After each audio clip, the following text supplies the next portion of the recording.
You can only have two things in life, reasons or results. Notice, reasons don't count. I like that. Folks will always point out reasons on why they're not living their dream, on why they're not manifesting their greatness. They will always be able to point those things out, but none of those things count. The only thing that counts are results. And results don't lie, ladies and gentlemen. They tell it all. Judge a tree by the fruit that it bears, not the ones that it might talk about, not the ones that it might wish for, or think about, or affirm about, but the fruit that it actually bears. So let us look. I think that all of us are committed. But I think that some of us are producing results in our lives that level of commitment brings that we particularly don't like or find distasteful. I don't think that as a participant in life, you cannot be committed. You're either committed to mediocrity or you're committed to greatness. You're either committed to being productive or you're committed to being non-productive. You're committed to being happy or you're committed to being unhappy. See, whatever you're doing, however you spend your time, that tells you who you are. So think about what it is you like to create in your life experience. Once I look at how you commit your time, once I do an evaluation on how you spend your time, I can tell you exactly what you're committed to. People that say they have dreams or want to open a business or want to do something differently than what they're now doing, they don't like their jobs, they're unhappy, they're unfulfilled. People who say they want to improve their income level, look at how they spend their time. How they spend their time, the commitment of their time, how they use that will really tell the truth.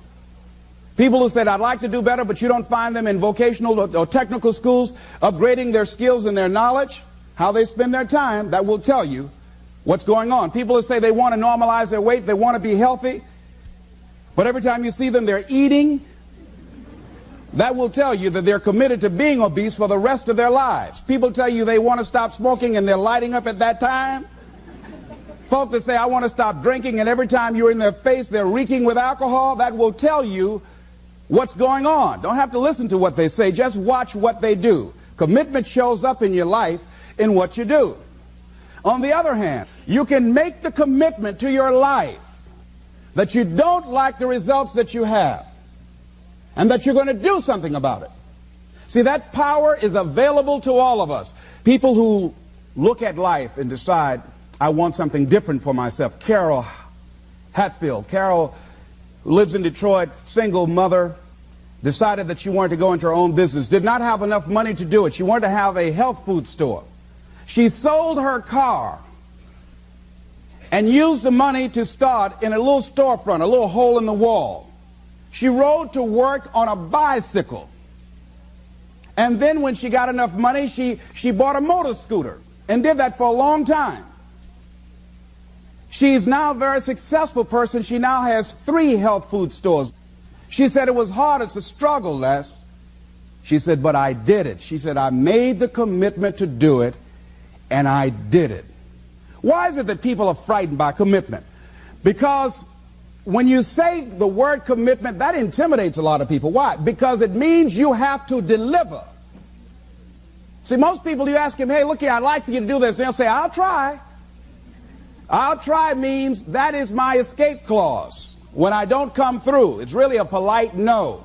I don't have the courage to tell you no, so I'll tell you I'll try. Hey, look here, I need you to come to this meeting. I'll try. I say, what do you mean? You're going to lean toward the meeting? Try and sit down. You either do or you don't. Try and take this pencil out of my hand. You either do or you don't.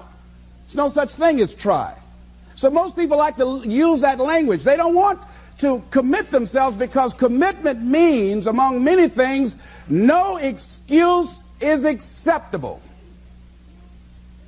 That's what it means. No excuse. That if you decided that you're going to do this, if it becomes hard, then do it hard. If it's difficult, so what? If it's inconvenient, so what? See, a lot of people made a commitment to come here tonight, but they looked outside and said, it's raining.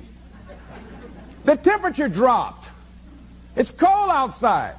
And they decide to give up on their commitment.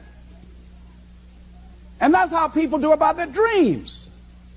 They don't honor their commitment to themselves. Let me tell you what happens when you don't keep your commitment. Number one, it begins to deplete your self-esteem, and it erodes your self-image. It weakens your faith in yourself. You don't feel good when you don't keep your commitments.